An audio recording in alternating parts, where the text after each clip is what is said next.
And we're back. Another Kovacs report on my good buddy, Jimmy X, Week of Comics. Hey, Yeah, it's hey man. Friday. It is Friday. Thank goodness for that. I know. I've been reading my books, getting excited about the recording the show. So, spoiler show. Read them if you got them. Same. We're going to spoil the hell out of them. You're going to hate us some of the things we say. You're going to love us some of the things we say. Let us know in the comments. We appreciate it. We're jumping straight in this week with one of yours, Wonder Woman, absolute power Yeah, tie-in, Mr. Event Guy. that's right. That's it. Wonder Woman issue 12, published by DC, written by Tom King. He's probably Vision and Mr. Miracle and Batman and loads of other stuff. He's a modern day Art by Tony Bendis, in S. my Daniel. opinion. Sorry. He's a modern day Bendis, in my opinion. Okay. Yeah. Anyway, art by Tony S. Daniel, who I remember from Teen Titans. Hold on a minute. Don't okay Jeff me. Johns. Don't okay me. Did I just step on the holy Bendis there? No, no. You need to listen to what I have to say first, man, and Oh then we'll no. just. All right. I'll wait to the end. Anyway, Go for it. All right. so yeah, cover art is by normal. Well, the regular artist Daniel Sampere. He's not doing any artwork interiors in this tie-in. Anyway, Okay. so previously in Wonder Woman, Diana of Themyscira and the members of the Justice League Dark have been attacked and depowered by an Amazo robot known as Paradise Lost. After Nightwing assumes command of the remaining heroes, Wonder Woman and Damian Wayne, the newest Robin, were sent on a mission to free Amanda Waller's prisoners. So far, so good, you might think. Yeah. Very. Okay, I'm going to come out. I'm going to come right out and say this. This is a very frustrating book for me. It really dragged its feet for no good reason that I could see. We catch up with Wonder Woman and Damian and their interrogation of Suicide Squad member Captain Boomerang. He's Australian, and Tom King finds that hilarious. They're talking to her about the location of Amanda Waller's superhero prison. And since Diana's been depowered, she can't use her patented lasso of truth to elicit a confession. So instead, Damian Wayne, who, like his father Batman, believing villains to be a superstitious and cowardly lot, has decided to use his dad's dangle them off something until they tell you what you need to know method that's worked for Batman on many occasions over the decades pretty well. But usually brilliant writer Tom King keeps on going back to the well on this over and over again for a cheap laugh. I counted four separate occasions. You're starting to sound like me reading Zeb Wells. This is not good. Look, let's go through them because there's precious little else in this story to talk about, really. The first angle occurs from the invisible jet over the sea near the Amazons' home of Paradise Island. Captain Boomerang hilariously swears at them in anger in deleted expletive word balloons because don't forget, kids, excessive swearing in comics is both big and clever. Yeah, that's true. I mean, if it's censored, what's the point of even doing it? And then they change tactic. With the captain being Australian, they take him to the backwoods steakhouse, buying him a meal. Then Wonder Woman ends up smashing his head through a table when he refuses to give up the location. Then they dangle him again over shark-infested waters. Then they attempt to reconcile him with his estranged son, which goes nowhere. Then they dangle him over a sewer outlet pipe until he finally lets slip the prisons on Gamora while bragging that he wouldn't break under pressure. Now, this information is not new to the reader. Anyone reading this event tie-in knows all the major story locations already. It did nothing to move the event along, frustrated me, and basically was a repetitive chore to get through. I know that Tom King can do better because I'm reading two of his creator-owned stuff at the moment, Helen of Windhorn and Animal Pound, and they're both great. At least stuff happened in the previous issue of Wonder Woman, issue 11. This story could have been wrapped up in one page. Wow. Wow. I never thought I'd see the day of you shitting over a book. You do know he's ex-CIA, mate, so make sure you're careful, right? Look over your shoulder on the way out. I do know that, but right. Well, I know he can do better. A thumbs down from Jim. Interesting. Let's move on to the next book then. Wow, I'm shocked.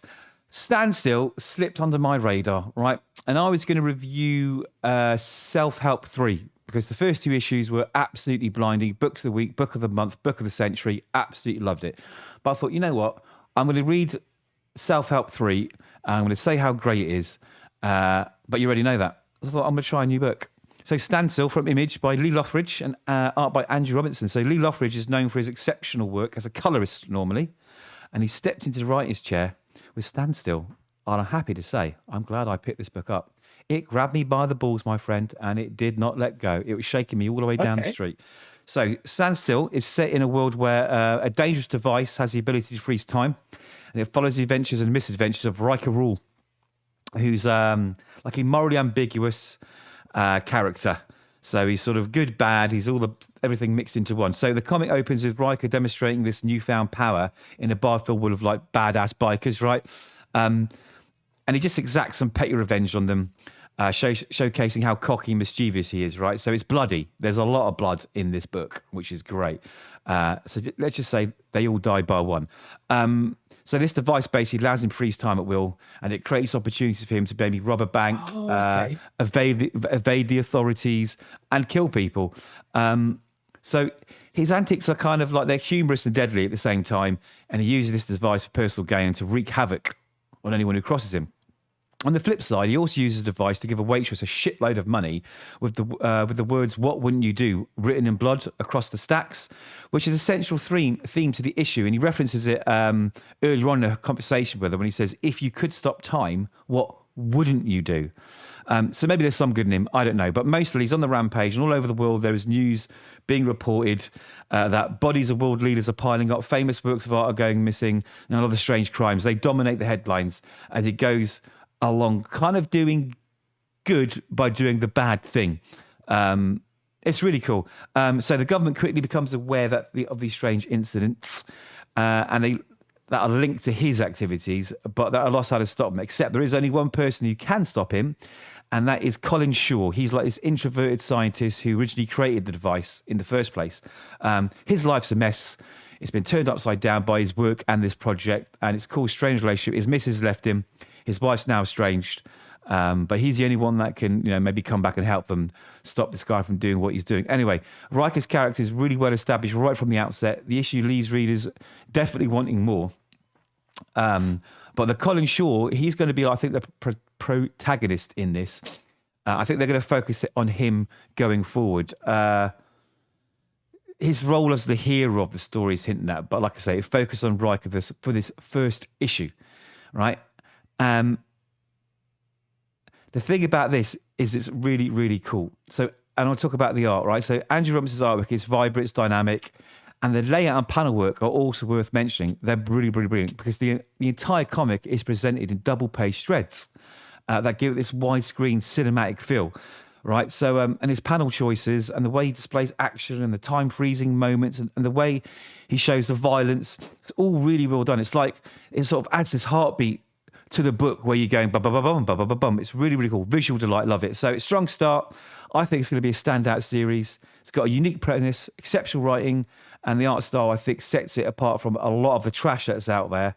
And in fact, it reminds me of sort of Garth Ennis at his best, sort of a modern classic, like The Boys. I think it's got that potential. Absolutely loved it. If you haven't read it, get on it now. It's really, really sounds good. really good. I know. Starting the week on a good note. Woohoo! Right. Cool. Event Boy Part 2, right? Superman. Yeah. Superman issue 17, published by DC, written by Joshua Williamson with beautiful art and cover art by Jamal Campbell. Nice. After being depowered and then shot, Superman was rescued and taken to his fortress of solitude by some allies who managed to save his life. After a discussion with Zatanna, Superman decides to search for allies using the Dark Roads, secret passages traveled previously by Zatanna's father, and finding the map of Mordru. We open with another flashback to Clark's time in Smallville when he was Superboy, facing off against and getting schooled by a young magic user called Kid Warlock, because not only is kryptonite a weakness for Superman's, magic is, this is widely known, but magic is also a weakness of Superman's.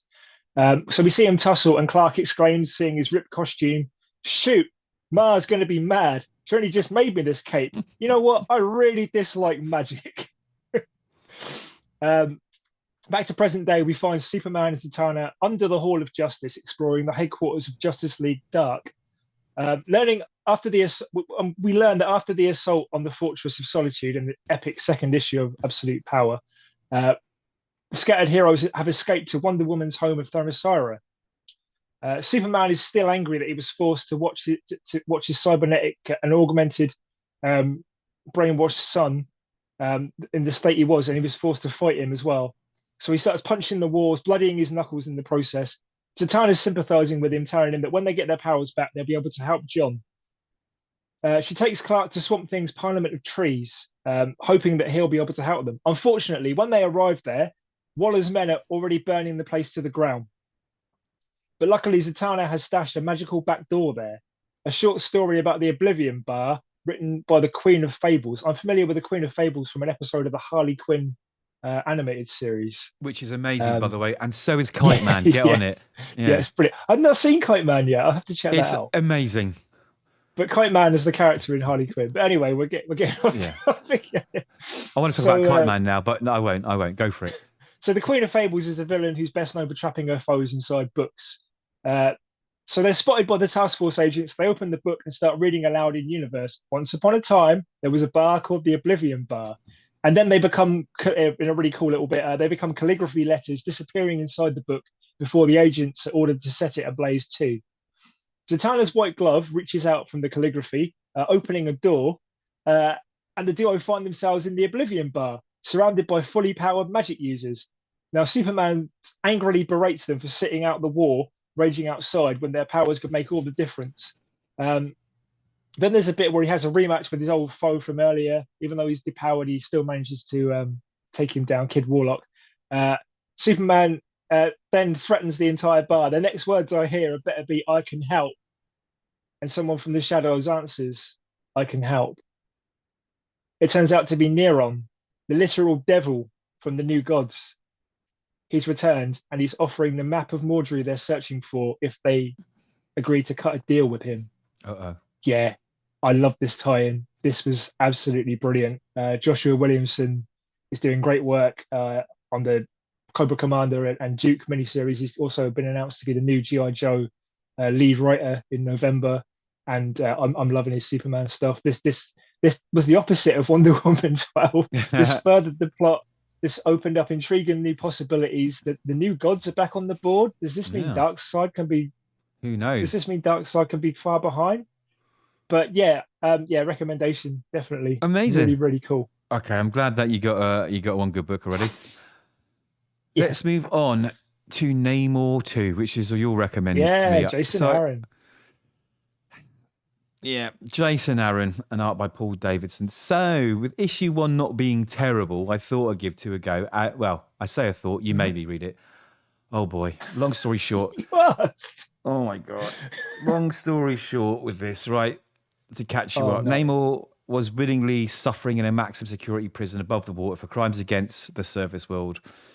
He was brooding, reflecting on his past, and he's basically given up on life, while the kingdoms under the sea have gone to war because of the power vacuum that he's left behind. Stingray convinced Namor to help and has organised temporary leave from the prison for the reluctant Submariner to go out and sort it all out and bring some resolution to the warring factions. So that's the catch-up. Sounded interesting, right? Goodbye. As Namor's swimming through the ocean, right, to find out what's been going on, assess the damage and the aftermath of the battles that are raging between the warring kingdoms, he finds an old blind man who has been robbed of his possessions and his food by King Atuma's thugs, one of the kings of these warring factions, right? So he tells Namor how bad things have got, and yada, yada, yada. At the end of it, he asks him to end his misery and kill him, but Namor won't do that, but promises him things are going to get better, right? A shame that the story didn't. So we jump straight to a secret underground cave, right, under the water, where King Atuma is hyping up his troops, telling them they need to go and find Namor and kill him, kill the traitor. You got to find Namor. And then Namor just casually swims up like, surprise, motherfuckers, you know? And he's like, yeah, I'm here. What are you going to do about it? And then he immediately challenges some stupid like ritual where they pour wine in the water and have to get pissed and then fight. Makes no sense to me. Are they warriors or cat executives, right? It just like, what's this about? Anyway, in between this story, we get a flashback to a young Namor who's been sneaking out of the palace every day into the slums and the markets, where he falls in love with an activist peasant girl called Kaylani. She's a huge, overly stereotypical activist who feeds the poor kids and hates injustice and wants to fight for change. You know the ones, right? Anyway, basically, this is how Namor learns about the struggles of the common folk. and what they endure, making him a more compassionate prince. So maybe one day when he's king, he can make the changes. He's in touch with the people. Another boring age-old cliche that unfortunately litters this book, right? Along with stupidity, cliche after cliche. Anyways, one night after one of these little soirees with Kalani, he returns to the palace and he finds would-be assassins, right, trying to kidnap the king. They want to kidnap the king to try and convince him to fix all the issues that the activists and all the other people are complaining about. And guess who's leading them? Kalani. Yawn. Anyway, feeling betrayed, he banishes her from the city and makes short work of the others, who are then staked above water level to die a slow, painful death. Bit like this book. Very slow, painful death. Bit contrived, to be honest. Anyways, back to the cave and King Atuma. Namor, knowing he's not at full power, is trying to get Atuma so pissed he's easily defeated, right? And after some tiresome monologuing, and now intoxicated Atuma gets wise to this plan. He's like, and Namor just knocks him the fuck clean out. For some reason, Namor's perfectly sober also, and they've both been drinking. Anyway, turning to Atuma's troops, right? He tells them to go home and chill, But they don't give a fuck, right? They still hate him. And this is what gets even more dumb, right? He notices one of the troops is eating a sea cucumber and says, "Oh, you eating a sea cucumber?" He goes, "Yeah, what of it?" And then Namor just loses his shit, right? And kills all of them. Maybe it's intended to remind him of this betrayed love with Kalani where they ate sea cucumbers through the market. But it's just so stupid, right? I have no idea. Oh, okay. But what confused me, is he had to trick the king because he couldn't fight him one-on-one. Yet he manages to kick the shit out of the guy's entire army on his own, decimates them, right? Without even breaking a sweat. We wouldn't know he's underwater, but you get it, right? And weaponless. Anyway, after the battle, smug Namor's sitting there on Atuma's dome, and another rival faction turns up wanting to kill Namor, led by, guess who? Kalani, his long-lost love. What a load of rotten tuna, mate. Right, issue 2 is one long, overly wordy bag of nonsense, full of worn-out cliches. Excessive monologuing and over-elaborate dialogue from every character just adds to this mess that unfolds in front of you. Laborious read, wouldn't recommend it. All I can say is next, which is Phoenix. Tell me it gets better. Oh. Phoenix issue 2, published by Marvel, written by Stephanie Phillips with art by Alessandro Miracolo. I've never seen Alessandro Miracolo's art before this series, but it's really, really beautiful. With a cover art by Yasmin Putri. So after the Krakoa era, Omega-level telepath mutant Jean Grey, imbued with the cosmic godlike powers of the Phoenix Force, took off to space, planning on helping whoever she could out there. During the space prison break last issue, Phoenix let a powerful being, Pericus, escape, killing the father of this book's narrator, Adani.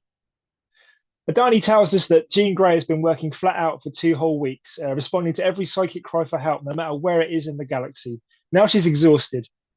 And although the Phoenix entity doesn't require any life-maintaining needs like oxygen, food, or water, Jean Grey herself certainly does. We see Jean kicking off her boots and settling down into bed before rudely being awakened by a proximity alarm on the X-Men's space-worthy Blackbird jet that she calls her home, which is a gift from her husband, Scott Summers, aka Cyclops. Ever the hero, seeing a ship engulfed in flames, she races to the rescue, only to discover the damsel in distress is none other than her father-in-law, Christopher Summers, aka Corsair, the notorious space pirate and former leader of the Starjammers. His ship explodes as Jean puts a force field around him and they return to the Blackbird. Meanwhile, our narrator Adani is flashing back to when she was burying her father. Pericus taunted her as she dug his grave, and she attacked the former maximum security prisoner with a shovel. Pericus tells Adani that he will not harm her, telling her a few lucky ones are gifted at birth, and we see that she has the power to wield the same powers as him, her hand glowing as it crackles with blue electricity. Back to the Blackbird, and Jean has called Scott on Earth about his father's situation. He's not happy, and he warns her that Corsair is a pirate and a liar. He will cheat to get what he wants. He's not capable of remorse. After he cleans himself up, Corsair tells Jean the Starjammers, the space pirate crew, have abandoned him for no good reason. And Jean tells him that she didn't respect his boundaries. She could read his mind and learn the truth. To which he retorts, "I don't need to be a mind reader to know what you and Scott think of me. You think I'm a liar and a thief. And leaving my sons on Earth doesn't earn me a #1 dad mug."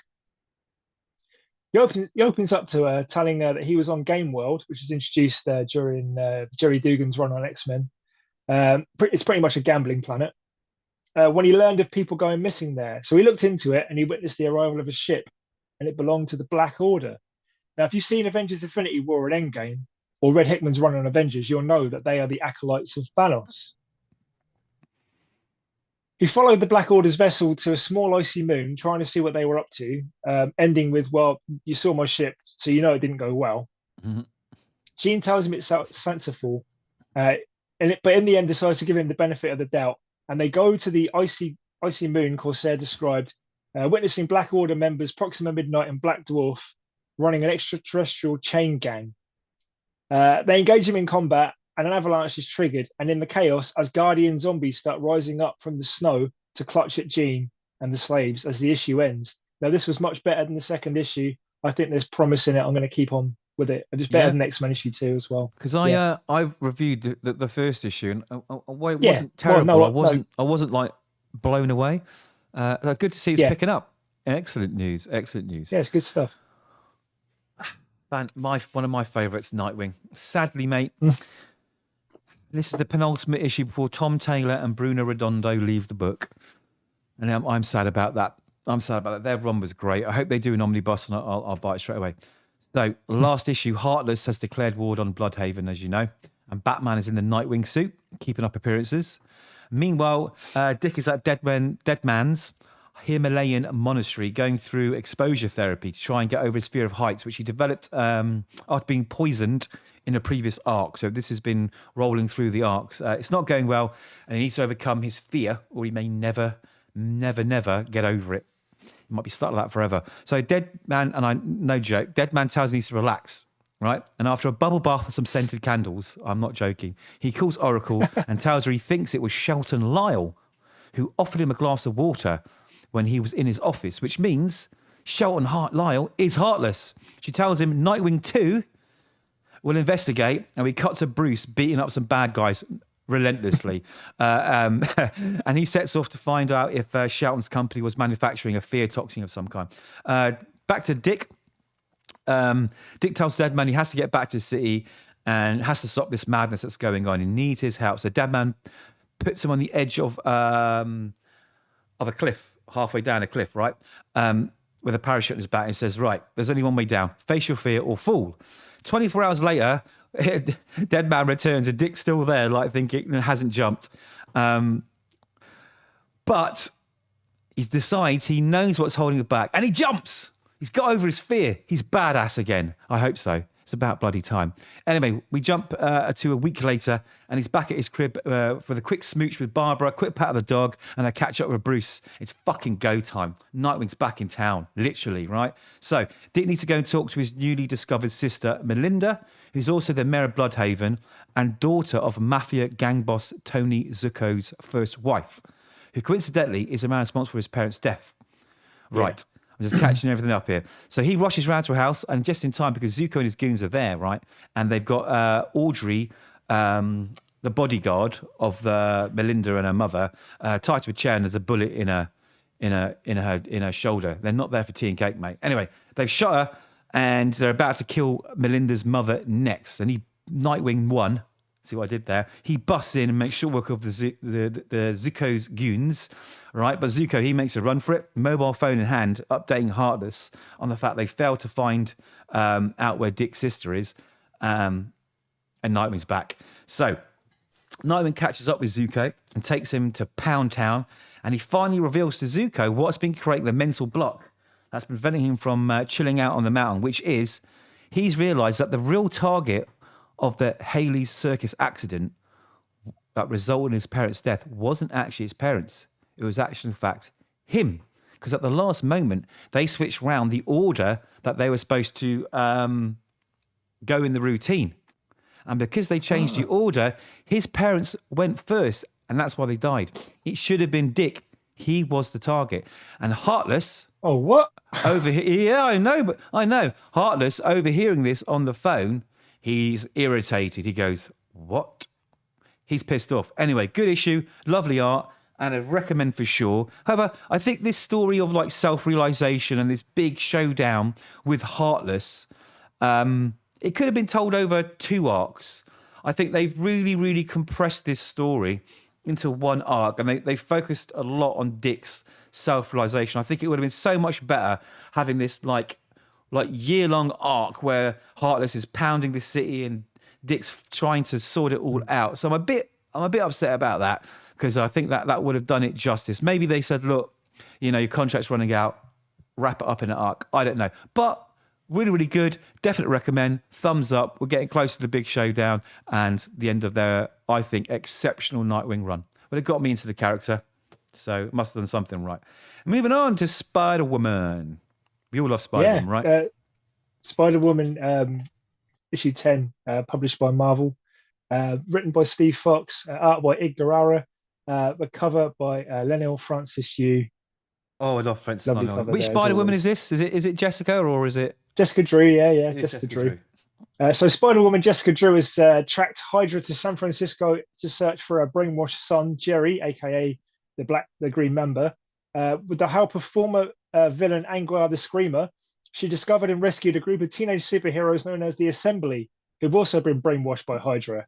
The leader of Hydra, Gremlin, has been masquerading as the Assembly's leader, Titan, and he's just revealed that he was also the one who brainwashed her son. So this is the last issue of a 10-issue run. So I apologise if I don't hit all the points here, but a lot's happened in these issues. They're probably tying it all up, aren't they? The now unbrainwashed. Let me start again. The now unbrainwashed teen heroes, the Assembly, watch as Spider-Woman battles Gremlin before deciding to leap to her aid by freeing classic Hulk villains Zax and Quicksand, who Hydra has also held captive. Hydra they've got a shell company called Echidna in San Francisco, and they're capturing villains who are displaced. And Angular the Screamer is just a homeless guy who just wants to get on with his life, and Hydra are just not letting him do that. That's it. So the Assembly members then charge into battle, unleashing their powers on the former Hydra master Gremlin. He triggers the base to self-destruct.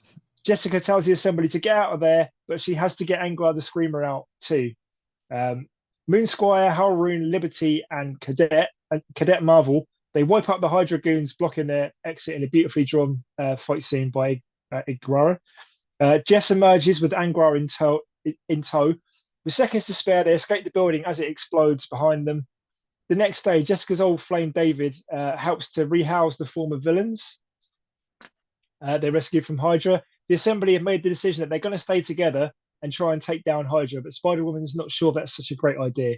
But they ask what else they can do, and she says what's been done to them doesn't define them, and it's what they do now that really matters. If Captain Marvel was in Jess's place here, they'd be joining the Avengers Academy for sure, she tells them. But you drew the short straw with me. The Assembly might have been a Hydra sham, but the world will always need new champions. Now, that's the operative word there, I think. Yeah, I see where it's going. That's it. I think they're definitely foreshadowing that. She mentions that she's talked to her friend Nick Fury, and she's set them all up with new identities. They ask how they can thank her, and she replies as she leaps away, "Just live, kids. Just live." And this was a brilliant end to the 10-issue arc. She vows that she won't give up until her son and all the kids like him are safe, and every Hydra scum pays for what they've done. And this volume of Spider-Woman with this creative team reaches its conclusion. Jessica Drew will return in West Coast Avengers. Oh, they're bringing that back. So yeah, that's good. I always love Spider-Woman. I mean, like you know, Spider-Man is kind of my thing. See the segue I did there. Watch this. So, Spider-Woman's a thumbs up this week? Oh, yeah, definitely. I got to take a deep breath. Oh, this book. It's just a joy every book. Month, honestly, this book. Needs no introduction, but I'm going to do it anyway. Ultimate Spider-Man number 8. Jonathan Hickman on writing duties. Art by Marco Cecchetto. I've been looking forward to this. Big book. Oh, so good. This is how Spider-Man should be written, right? But I'm going to get straight into review. So, last issue, Harry Osborn and Peter Their suits got those super AI upgrades, right? And then Iron Man, or rather Iron Lad, stepped out of a portal. And then we jump straight into this week's issue, which is 3 weeks later. I know, I was expecting Iron Lad to be there, but what, we jumped 3 weeks later. So it's August, and it's Peter's kid's birthday party. Richard and May. They share the same birthday because it's in the same month. They share their party. He's about to go out and grab cake and candles for this birthday party. However, the black ball-shaped AI-empowered Spidey suit in its sort of non-worn state is sitting on the side table and starts talking to him. So Peter's a little startled at this little black ball of weird substance that's not at all like a Venom symbiote could possibly be. And he's very conscious that it could talk even when he's not wearing it. He tells it they need a chat later because he's a bit worried about it. And it replies with, wish the kids happy birthday. Ominous? No? Brilliant. Such a great introduction. Okay, so we jump back to where issue 7 left off. And Spider-Man is asking Iron Lad lots of questions. Iron Lad tells him that his suit was the latest breakthrough his father made before he died. It's revolutionary picotech, and it's so advanced that even he doesn't know how to make it, how it all works. And when he was sending back his little instant hero packages through time, he thought that it was something special and it deserved someone special. So Peter asks, why is he so special, right? He's just a regular guy, Peter Parker. And Iron Man informs that there's a database that I think the maker obviously had created, right, when he built his version of society. And it's a list of potential resistance or opposition that he deemed mission critical to erase from history. And Spidey was on top of it. Good. Because if you watch Deadpool, right, yeah, Spidey, in my opinion, is that universe's, key figure. Yeah. Anyway, Harry and Iron Lad, they argue a bit. They don't get on. You can tell there's some animosity there, some really weird stuff. And then notice that Iron Lad reaches out and just touches his suit and deactivates it, which is important, I think, because they did that for a reason, right?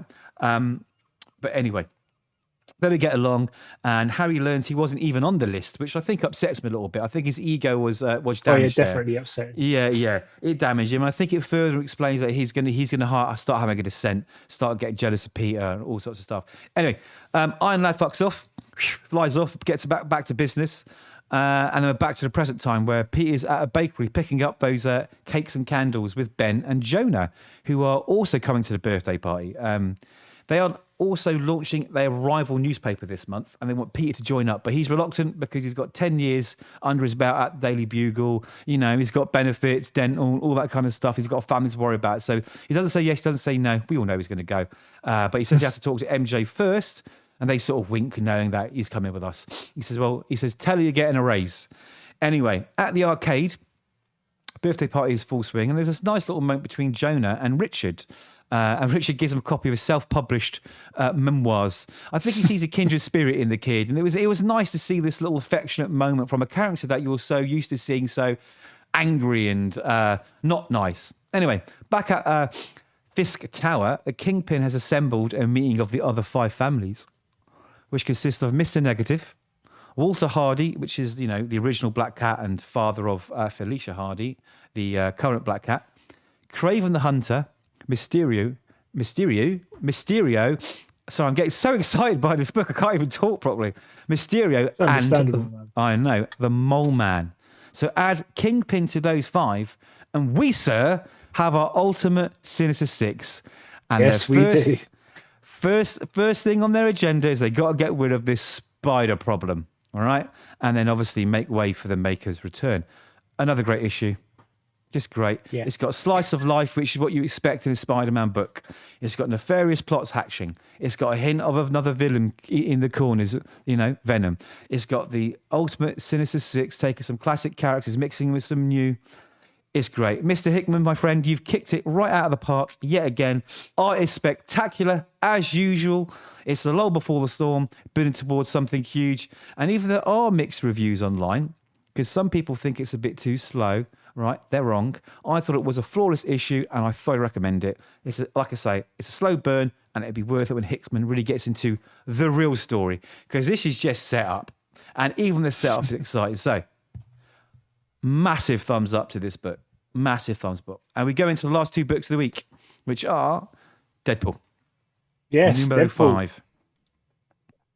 Deadpool issue 5, published by Marvel, written by Cody Ziegler, art by Andrea DeFito, cover art by Torin Clark. So reunited with his teenage daughter Ellie, and with the knowledge they both share a similar healing factor, Wade Wilson wasted no time getting his ally Taskmaster to train her up in combat skills. A powerful new foe called Death Grip has absorbed the legendary samurai sword Muramusa into his body, in essence becoming the sword, and appears to have mortally wounded a healing factor stripped Merc with a mouth. We pick up where we left Wade last issue. After Death Grip dealt him a glancing blow, we get the signature yellow monologue boxes. Insides are on fire. Wounds won't heal. We'll kill for a good joke right now. In a yellow speech bubble, heck of a way to start an issue. Am I right? His monologue then rates his joke 5 out of 10 at best. Dodging his foe's mystic energy blasts, he quips, "Mr. Grippy, you dropped these," throwing some smoke bombs and going on the offensive, giving Death Grip a knee to the face and slashing him in the shoulder with his own sword. We cut to Deadpool's HQ and his daughters. Oh yeah, I forgot to mention earlier. Deadpool has a symbiont dog daughter called Princess because comics. Everyone needs a symbiote because there isn't it wasn't leading up to a huge multi-book, universe. We're not talking about that event this week. Oh, I'm not allowed to mention. Okay, good. They discover he's missing, so they grill his PA, Doug, for his location in a funny sequence.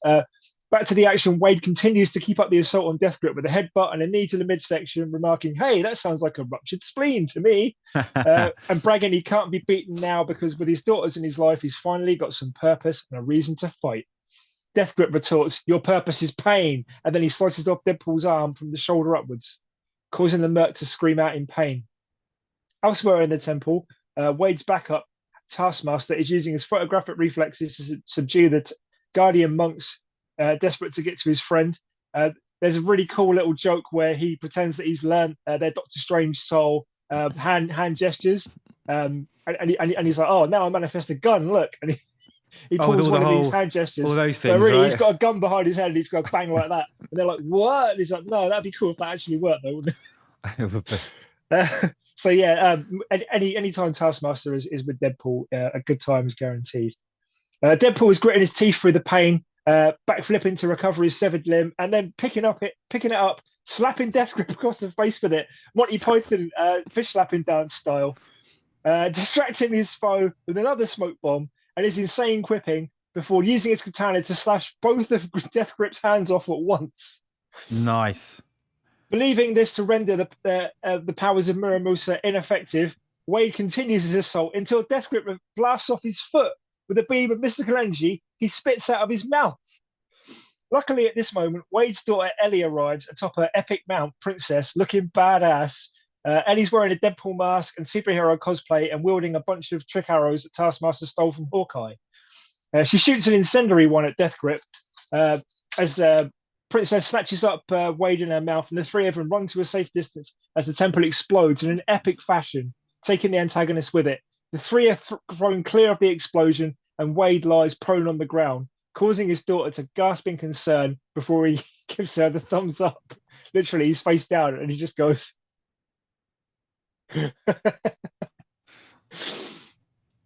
Sorry, the writer needed to inject a bit of drama after that epic set piece. I'm gonna have to pick it up again. Taskmaster finally catches up to them at this point, none too happy at being abandoned to the explosion and informing Wilson that his field rate has just doubled. The issue ends with our heroes coming to terms with the loss of Deadpool's healing factor and wondering if he'll ever get it back, with Wade telling Taskmaster that until he's recovered, he's installing him as CEO of Wilson and Daughters LLC. No. And someone's got to steer the ship now that Ellie's going on field missions. And face it, Tony, you're part of the Wilson family now. Oh, God. Yeah. This was an absolute blast to read. Really, really had a lot of fun with this. Really? I really didn't like the introduction of the daughter. I thought it was a bit much. I don't know. I don't know if I can. I don't know. I don't think it's enough to pull me back. I love Deadpool. Well, you know the runs. That's fair enough. The legendary legendary runs. Issue of Deadpool. A really solid issue of Deadpool. Maybe I'll try. Really might win me back. So reviews from Ultimate Spidey with Hickman on board to Mhm. Hickman again, with art by Greg Yes. Capullo. Wolverine Revenge #1. I think it's a 3-issue mini. Can he deliver a double whammy this week, Jim? Is it 6? 6 issues, yeah. It's going to have to be. It's because he's got a lot of explaining to do. Let's find out if he can do the double whammy. So, limited series, 6 books. We'll start with the little setup that you turn the first page and there's a little setup. And it says, no one knows how it happened. No one lived who was there. What is known is that as Asteroid M burned up in re-entry, Magneto breathed his last breath. And when he died, it released the largest EMP in the history of mankind. Then the Northern Hemisphere went dark.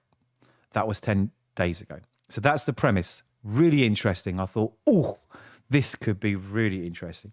So it's year 0 AM, as in after Magneto. Right? And we are in the Savage Land in Antarctica. Wolverine's riding a triceratops and helping a tribe find a great beast that's been preying on them, right? They are full of bravado, but as soon as the aforementioned dinosaur turns up, they hightail it out of there, and Wolverine gets to work, letting the dinosaur know it's ruining his vacation. So he starts to slice and dice, and suddenly a laser bolt from the original Nick Fury headshots the dinosaur, and it's all over. Wolverine is unaware of Magneto's death and the fate of Asteroid M, and Nick Fury tells him that he needs him. In fact, America needs him. And then Wolverine reminds him that he's Canadian. Anyway, Nick tells him there ain't much of Canada left. And 8 hours later, we're on one of S.H.I.E.L.D.'s helicarriers. What is with me this week? Floating above the clouds, right, on the way to the mission. Wolverine and some assembled heroes, including Captain America, Winter Soldier, Bucky Barnes, Clay Quaterman, Maria Hill, and Dum Dum Dugan are being debriefed by Fury. S.H.I.E.L.D. has estimated that at least 100 million people are already dead because of this. And the asteroid detonated above Quebec, and the resulting devastation has reached North America, most of Northern Europe and Asia, and those millions will fast become billions if they don't do something about it. I thought, okay, we're going old school here. I like this. It sounded really good. This is where it turns to shit.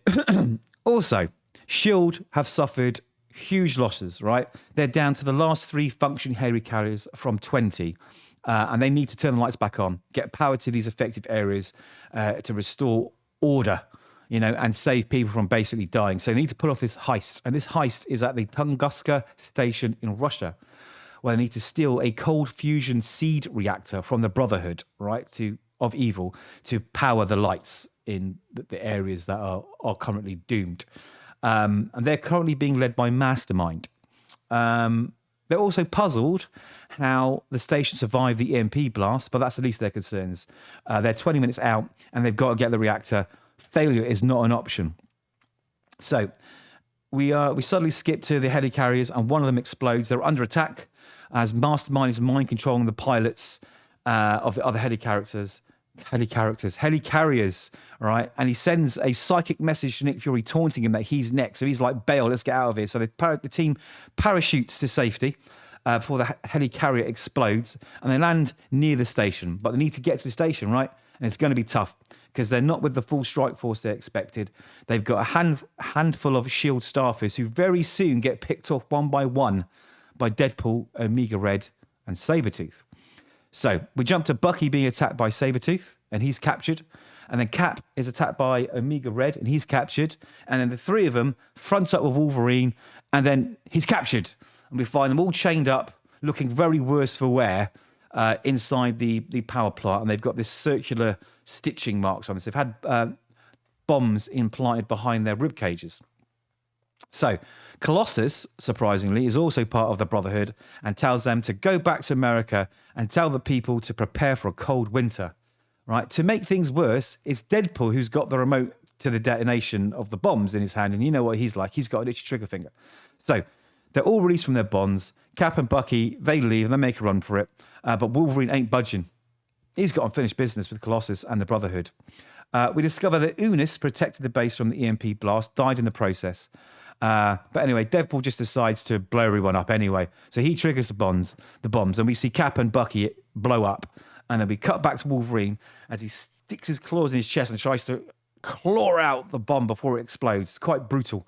But boom, it explodes, and he just becomes puddles of unrecognizable meat and mush everywhere. So the Brotherhood walks away. They're going to light up their side of the world and let the West die, but they underestimate Wolverine, of course. They forget he's the best of what he does, and his healing factor starts kicking in, and it goes in overdrive, and he starts rebuilding him, and the scattered flesh and bone starts forming back into a really pissed off Wolverine. You don't want to piss Wolverine off, mate. It's like pissing off the Hulk. I enjoyed it, kinda, but I was so disappointed. They took the sort of Silver Age kind of plot stories, but it didn't work. It had little moments, but for a story solicitor that claims an epic like no other and one of the defining tales in Wolverine's storied legend, it felt like a filler story between arcs, where maybe they were changing the creative team. Something bloody, something quick, rather than a thoughtful delve into Wolverine's life.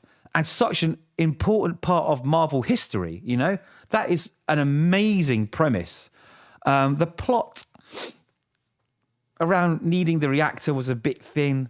The Brotherhood's motivation wasn't explained. Also, if this is in continuity, how can Maria Hill and Dum Dum be dead? It's a complete mess, which is a shame. Like I say, great premise, started off so well. I guess we'll find out in the next few issues, but nothing really made sense to me whatsoever. I'll pick it up until I can't stomach it anymore. Maybe it all comes together and it's a surprise.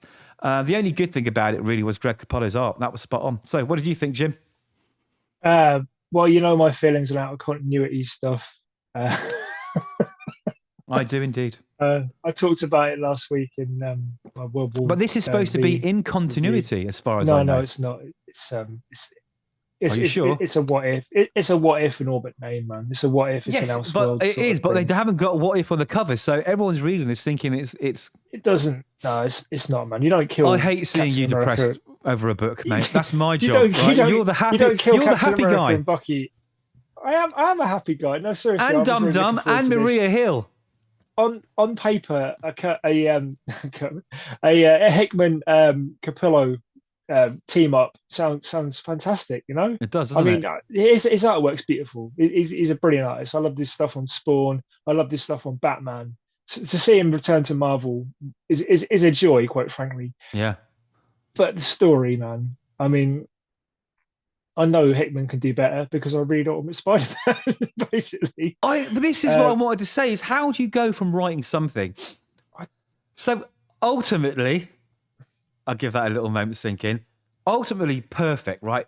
How do you capture that entire universe of 70 years worth of Spider-Man so well, and then you come to another flagship character like Wolverine that most people kill to work on, and get it so wrong? Yeah. I mean, look at that cover. Disappointing. I can see you're sad about it, so we won't dwell on it. It's a real shame. It is a real shame. Jim, we've come to that time of the show where we have to choose one book for Book of the Week each. And what would yours be, my friend? Okay, back when you recommended that I start reading this book, I never in a million years thought that 1 week it would be Book of the Week, but here we are. Deadpool issue 5. Wow.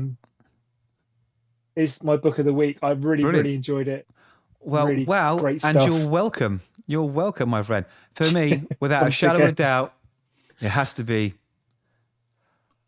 Ultimate Spider-Man 8. It was perfect. Right, so next week's books. Let's quickly. So what are you looking forward to? I've got my list. What about you? The solicit for Spider-Gwen, the Ghost Spider, is teasing a Jessica Jones appearance, and I love me some Jessica Jones. So, nice. Anything else? Looking forward to that. Yes, Void Rivals finishes its second arc. Ooh, issue 12 of Void Rivals. The fate of Spring are revealed, apparently. So, let's do this, Kurtman. Nice. Actually a bit sport for choice for once next week. I like the idea of Aliens versus Avengers. Creative team on that looks amazing. There's some new number Hickman ones. Again. Yeah. Please, Hickman, please don't ruin it. We've got Zatanna Bring Down the House, which is great. Nemesis Rogues Gallery, great. There's all sorts of stuff. I might even try X-Force number 2 because number 1 wasn't so bad. Anyway, that's it. Oh yeah, I'll be looking at X-Men #3 as well, obviously, because I'm Yes, Jimmy of X. course you will. You are the ex office of the comic book review show. So, Jim, say goodbye. We'll see you guys next week. Bye-bye, everyone. Like, subscribe, Take share, care. help us. Have a good one. Take care. And avoid some of these terrible books.